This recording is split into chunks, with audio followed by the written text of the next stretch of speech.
Hey everybody, and welcome back to Lindsey's Little Library. So today is Thursday, which means it's Booklist Thursday. Booklist Thursday is something I do with Sarah over at Sarah's Nightstand. We come to you every Thursday with some sort of thoughts, ideas, recommendations, something bookish related. Today's topic is we're focusing on characters who are elderly.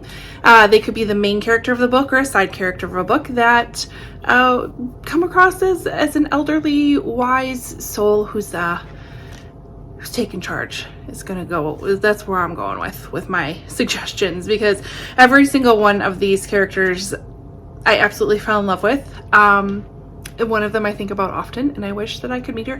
She actually reminds me of my grandmother quite a bit. So let's just, I don't know, get into it, right? First one I want to talk about is Grandma from the Stephanie Plum series that Janet Ivanovich writes. This is the One for the Money, Two for the Show, that whole series. I think I read up to 16 or 17, and I haven't picked one up in a while, and I should, because Grandma in this book, she just reminds me of my grandmother. She's snarky, she's funny, she's witty, she does not act her age, and she's okay with that. So Stephanie Plum is a bounty hunter. It is her job to kind of go gather people who have jumped or skipped bail, and the bail is what they borrowed it through an agency, and so she's supposed to go get them and basically take them back to the police. Stephanie finds herself in some very interesting situations. Hilarious situations, honestly, and sometimes Grandma has to help her, and we'll go from there. But Grandma she's hilarious. Next one I want to talk about is A Man Named Uva, whatever you want to call it. This is by Frederick Bachman, and also was a movie that came out with Tom Hanks, in which he plays like the best character. But this follows a curmudgeon of an old man who lives by himself, and neighbors move in next door, and they are younger, and it's a younger family. And at first, he is very reluctant to these neighbors.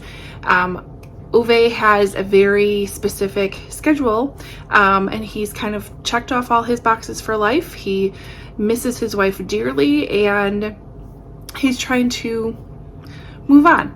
And these neighbors just keep getting in the way. And it sounds like a rather simple story, but this found family and idea of what neighbors can really do for each other is very, very strong in this book, and I absolutely loved it. Next one I want to talk about is News of the World. This is by Paulette Giles. This is a historical fiction. It takes place just at the end of the Civil War in the South, and we follow our main character, who is an elderly man. He works for a newspaper. He's a reporter, and he is traveling all by himself, and he happens to be in one town where there are a number of people who have been rescued from a local Indian tribe, and one of them is a little girl. She was stolen, I don't want to say it was a long time ago, but it was a decent amount of time ago, and the Indians had taken her from her family, and she needs to get back, and this reporter happens to be going in that general direction of where she needs to go. And so the two of them, a very unlikely duo, come together on this ride, and we follow them on this ride to take her back home, and it is very heartwarming, and I did enjoy it. Next one I want to talk about is Elizabeth is Missing. This is by Emma Healy. This one was hard to read, because you are in the mind of our main character, who is in the beginning stages of dealing with dementia, and knows enough that she's dealing with dementia, but yet has enough wit still there and presence of mind still there to recognize her best friend Elizabeth is missing. And no one seems to be worried about this or taking any action to this, and so she's determined to figure out what happened to Elizabeth. But she's also going through the throes of dementia at the same time. And so it was a hard read, because we're in her mind. It was hard because because it's just a sad process, and we go from there. It's a pretty short book. It's one you can read pretty quickly, but it definitely packs a punch. I will warn you about that one. And the next one I want to read is another series. This is the Unexpected Mrs Palax. This is by Dorothy Gilman. I read this a while ago. It is an older book. It is a series of books, but I absolutely love the premise. So Mrs Palax is a widowed woman. Her children are all grown up. They are successfully moved away, and she's kind of bored with life at the moment.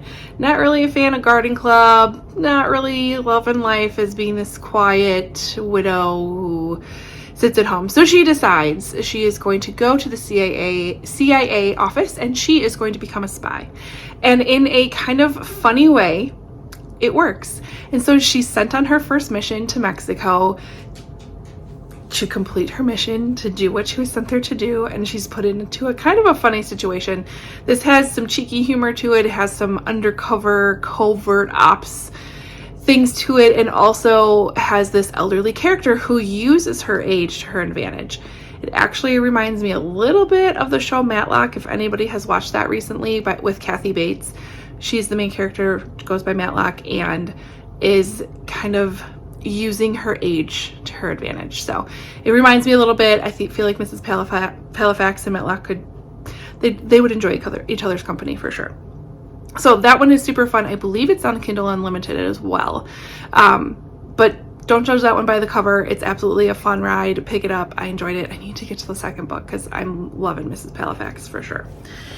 So hopefully these 5 books are maybe not ones people would initially think of when they think of older characters. I definitely thought of a few, but I've talked about them recently, so I wanted to give you a different group, a different pile of recommendations that I had for you. If you haven't read any of these, absolutely pick them up. They are interesting. Some of them do have movies. I think News of the World is also a movie. I can picture it. So pick it up, read it, or watch the movie. Either way, I don't really care. Head over to Sarah's channel and see what she has for us today as far as older characters go. Otherwise, like, comment, subscribe, all that fun stuff, and I will see you next time.